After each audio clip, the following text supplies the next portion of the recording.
Hey, what's up, man? Thank y'all for tuning in to another episode of My Take. So, as you see, the Dallas Mavericks just beat the Minnesota Timberwolves, and to be honest, man, I saw this coming, but I thought that the Minnesota Timberwolves would be able to pull off at least one more game.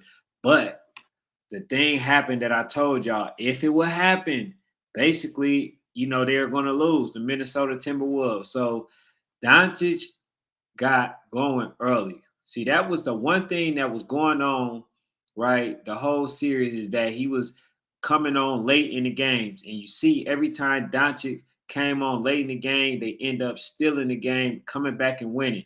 So this time, Doncic ended up coming on early in the game, and that turned out to be trouble. Then on top of that, you had Kyrie Irving doing his thing, came out with 36, did everything that he was supposed to do, to close this series, and he had help from the others. So Anthony Edwards had 28, and Carl Anthony Towns had 28, but it wasn't enough. You know what I'm saying? Like these players, they're young. You know what I'm saying? So they don't understand what it takes to close a game. That's why I say veteran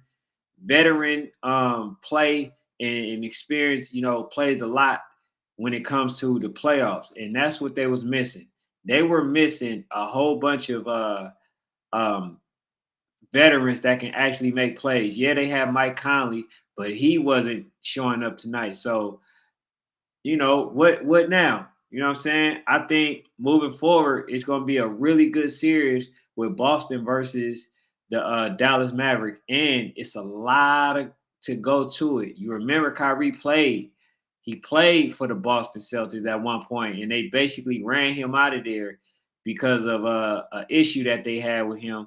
And now he get a chance to get revenge. So now when Kyrie go back and play in Boston, he got a chip on his shoulder. So he has a really good chance of winning.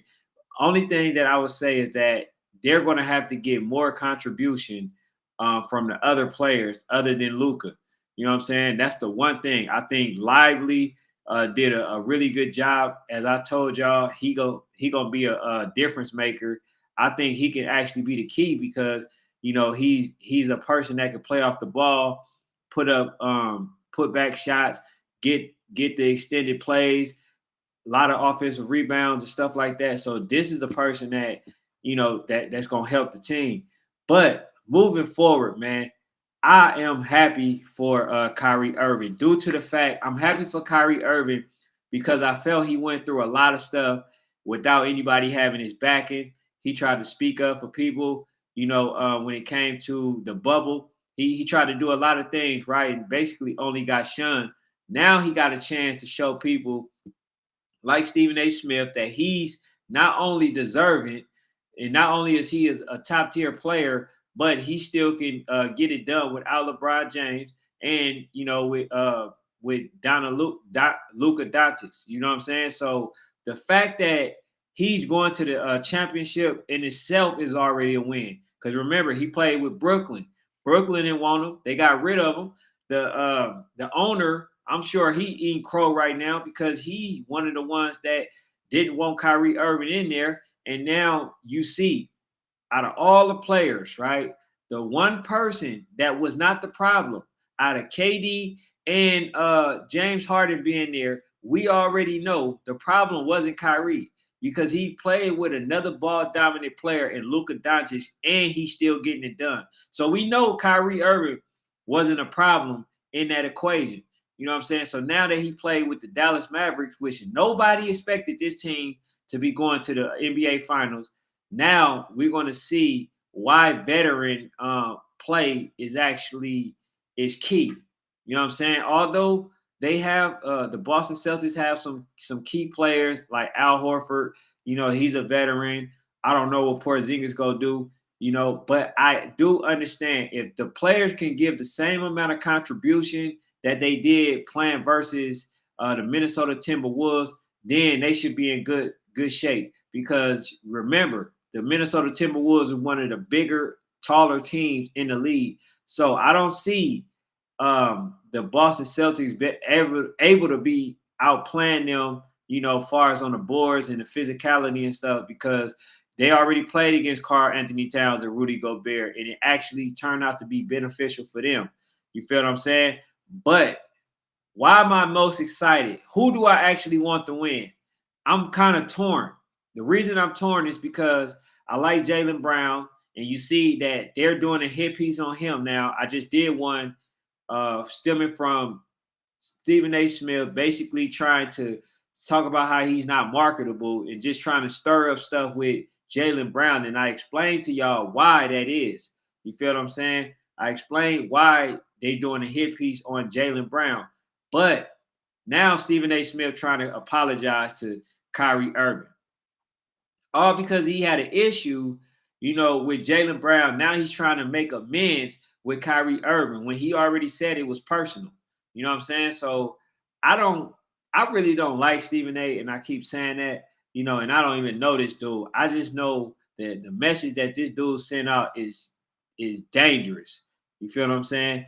But moving back to the basketball, you know what I'm saying? Also, if y'all like the content, definitely hit the subscribe button. But moving forward, man, the thing that I'm most excited about is to see how Kyrie plays against Drew Holiday. They're trying to make it seem like he's going to be able to stop him. But I think personally, Kyrie is too good for anybody to stop. Now, in this series, I seen a couple things that from Kyrie that I actually like. He actually have selfless bone. He have one. It's games that he only scored like 11 points, still won, but was happy. You know what I'm saying? Kyrie usually can get his anytime, but there was times that he basically was more focused on facilitating as opposed to scoring, and they end up getting the job done. So therefore, I think Kyrie has shown something that he has never really exhibited, especially being with LeBron James. He always end up taking over the game. But this time, he ended up trusting his teammate in Luka Doncic, and Luka Doncic hit a couple of game winners, came on late. They took turns. They did everything that they were supposed to do. You know what I'm saying? They played the right way, and they ended up getting the job done versus a really good team. And you know they good because they beat Denver. They beat Denver convincingly. You know what I'm saying? And um, when you able to beat a team like Denver, it shows you how good the team is. And I understand that the styles determine, the matchup determine who will win, the game. But I think these two people match up very well. I think that Boston has a chance to win it, has a high chance of winning. But they also played in a weaker division, although they played one of the leading score teams in Indiana. They still didn't have Halliburton, so therefore they had an easier road to get to the championship. But the Dallas Maverick has done everything that they were supposed to also get there. But the only thing that I would say is, did Dallas take too much more of a beating than the Boston Celtics? You know what I'm saying? Because I believe the matchup with whoever guards Luka, that's shut down. So if Jason Tatum trying to guard Luka, that's gonna be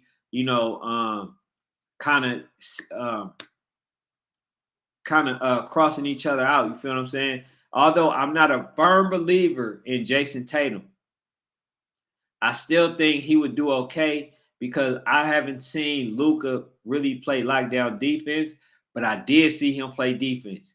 He ended up buckling down and did what he was supposed to do. They got the job done, and therefore they going to the championship. But moving forward, man, was this fuel? Was this motivation for somebody like Kyrie for him to go through all the things that he ended up going through, and people basically shunning him, telling him that he shouldn't get X amount of money, basically speaking on his contracts, also getting rid of him, trying to get him out of the league, making him apologize for something that he didn't have any intent to do, like just a whole bunch of things, right? That was going on that Kyrie Irving been through. Now all of a sudden he's in a championship. So you get somebody like the Brooklyn manager, the Brooklyn owner, who basically get rid of Kyrie, and then they go to another team in Dallas. Shout out to Mark Cuban before he left. Give him another chance, and then now after the first year of playing on the same team, the second year now they go into the championship. I don't think you could ask for more than that because you got somebody like Stephen A. Smith that basically tried to talk about this dude like a dog and making it seem like he cheat the game. This dude ain't cheat the game. Kyrie ain't never cheated the game, but he did prioritize what's important. You know what I'm saying? So when something happened to a certain family, he prioritized the family. He told you money wasn't all that.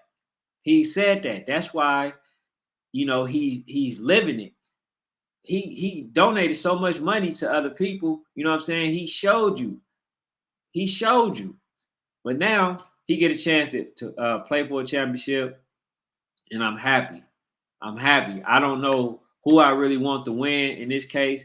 My team has been out of it, which is the Warriors. You feel what I'm saying? The Warriors did their thing, and also I'll say that the harder road is I want to say was definitely Dallas Mavericks because they had to play the Clippers, they had to play the Denver Nuggets, and then they played the Minnesota Timberwolves, and they end up getting past all of them. Now they need 4 more wins in order to get to the promised land.